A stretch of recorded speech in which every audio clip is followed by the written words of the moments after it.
Some things are better left unsaid, you know? See, I'm not so sure they are. Better keep talking. Or I'll smash them.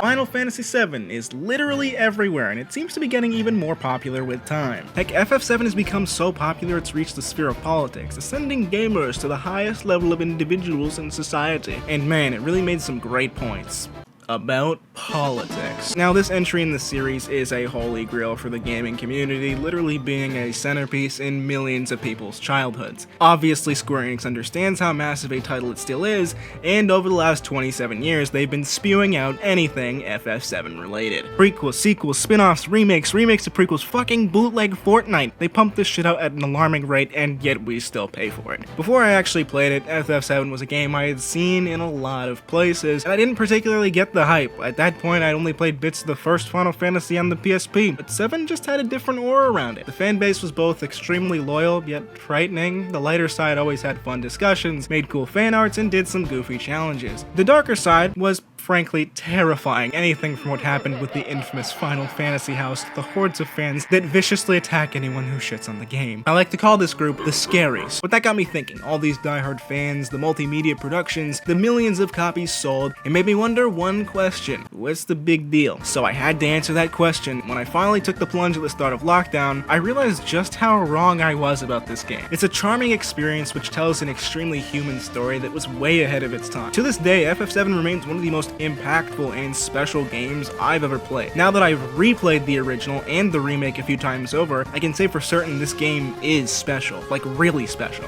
So now we're here, and you may be asking the exact same question I did. What's the big deal? So we're gonna take it from the top, and without spoiling anything major, I'm gonna tell you why Final Fantasy VII is one of the most important video games ever created.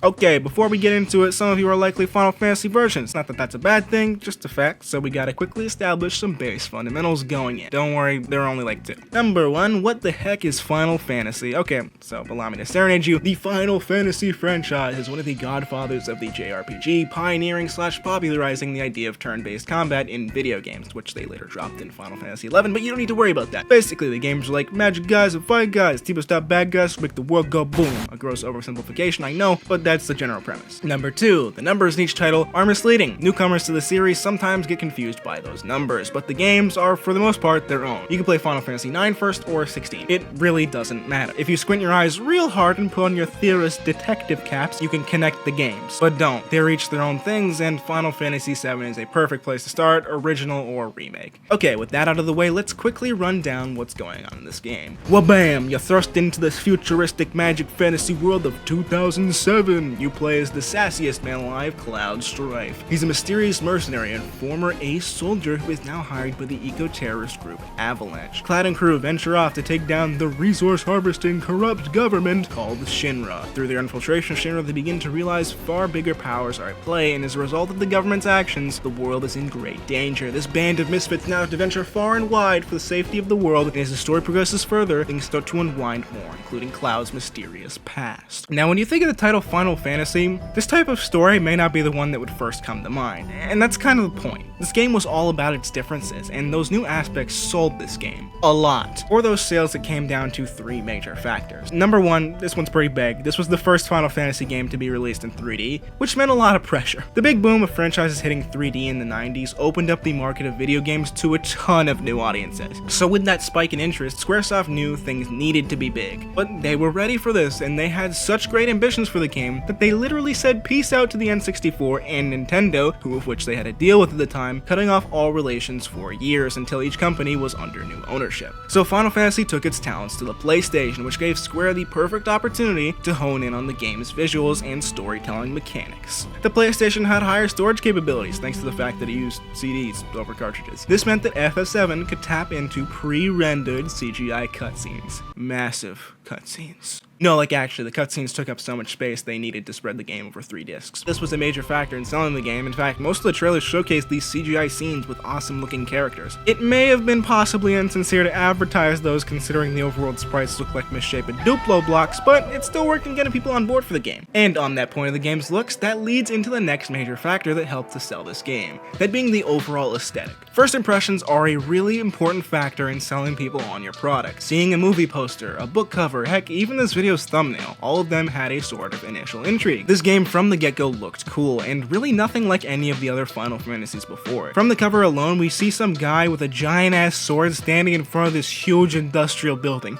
It showcased what looked like a grand undertaking, which is a perfect way to advertise the game, and made people think, hey, this actually looks interesting. It ditched the more medieval look the series had been used to, much like FF6 did. This time, Square used a style that appealed to the trends of pop culture at the time. The cyberpunk/futuristic setting was at its peak during the 80s and 90s, so now having a game that reflected those trends made people interested. You got to play in this gritty world, initially showcased by its first city, Midgar. It was used quite a bit in marketing to show off the general tone of the game, and it displayed a captivating yet troubled the futuristic world you needed to save. On top of that, we got incredibly well-designed characters to match the world. Everyone here was designed intricately down to their smallest details that expertly depicted parts of their personalities. This is easily the most iconic bunch of characters from a Final Fantasy, to the point where people who don't even know the game will reference them. We're in a spot now where every Final Fantasy protagonist just ends up being compared to Cloud. The last aspect that really worked to sell FF7 was the game's storytelling. From the start of its advertising campaign, FF7 had been marketed as a cinematic, story-driven experience. When it burst onto the scene, the storytelling in games was a lot more primitive. Most mainstream stories ranged from jump on spiky fuck, save princess, to jump on bald fuck, save world. People were looking for more advanced narratives with shiny new graphics, so this was one of those games that helped to fill the void. The game was entirely developed for storytelling, and the advertising team made that known. Every trailer was dramatic as hell, and when audiences saw that shit, they were like, hell yeah! And once you actually got into the game, it delivered on that front. It tackled complex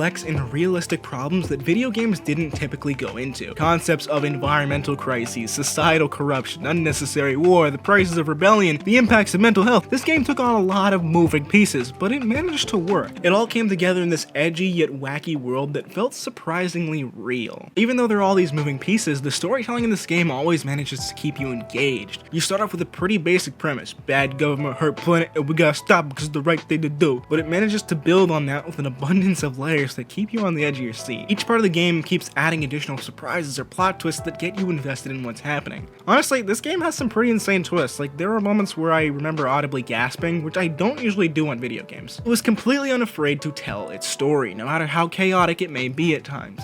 It slowly develops both the world and the characters in a way that all comes together nicely by the end of the game. Sure, it may not be the most perfect story ever told in a game, but it was presented in a way that hadn't been done before, especially for a JRPG. And like I said before, it sold a lot. So, you may be saying, Din, I get the game's popular and it sold a lot, why are you telling me this? Well, if we take a step back, JRPGs as a whole weren't doing so great in the West sales-wise. In fact, if FF7 had tanked, a lot of games that were to come likely wouldn't have made it out of Japan. So just by these sales alone, FF7 had already impacted the industry. It introduced a ton of new people to the genre, and it showcased that storytelling had a lot of potential in video games. So yeah, the initial sales really mattered, but beyond just that, FF7's legacy is massive, so there's a little bit more as to why it's such a big deal. This game has got the sauce. The sauce. The sauce? The sauce. The sauce! You can do a lot of cool shit in this game: bird racing, motorcycling, snowboarding, pumping iron, and be a motherfucking baller. That's right, number one, pimpin' PTSD patient Cloud Strife has a whole world who's devoted to being in love with him. You out here complaining you ain't got nobody, but this man Cloud has so much aura, he just reflexively oozes out his traumatized, sassy man, drag queen, monster slayer Riz. This man needs to be studied.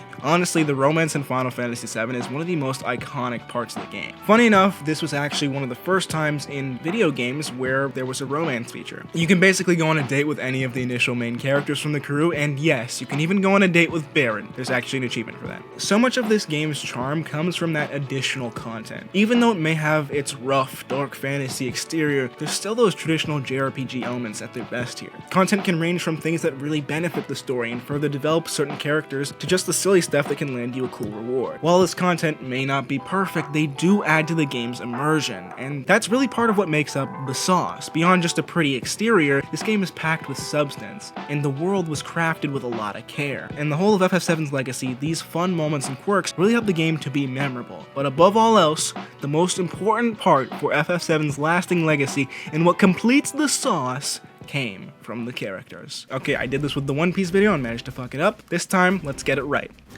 Sword guy, pole girl, strong chick, gun dude, Top Gun, Dracula, dog, ninja, and whatever the hell this is. You played as a lot of different things in this game, but all of the main cast of characters are awesome in their own way. And looking at the entirety of FF7, these guys are the reason you wanted to explore the world. Everyone, and I mean everyone, has really interesting backstories and motives for why they travel with you. I personally love seeing how these characters interact with each other and the events going on in the world. Each of them have their own personalities and react differently to situations. Things like Aerith calling out anyone on their bullshit, Tifa's constant concern for others, Barrett and Cloud's brotherly banter, all of these different interactions between the characters bring an additional layer of fun to the journey. Some of that replay value can come by having a different set of characters in your party so you can learn more about everyone. Beyond just the main cast, there are tons of crazy and charming ass characters. The interactions with the Turks always provide fun, especially whenever Rude's around. Other characters like Don Corneo and Bugenhagen provide some very entertaining moments. Each character has relatable or fun qualities that make them feel human, in turn making you want to learn more about them.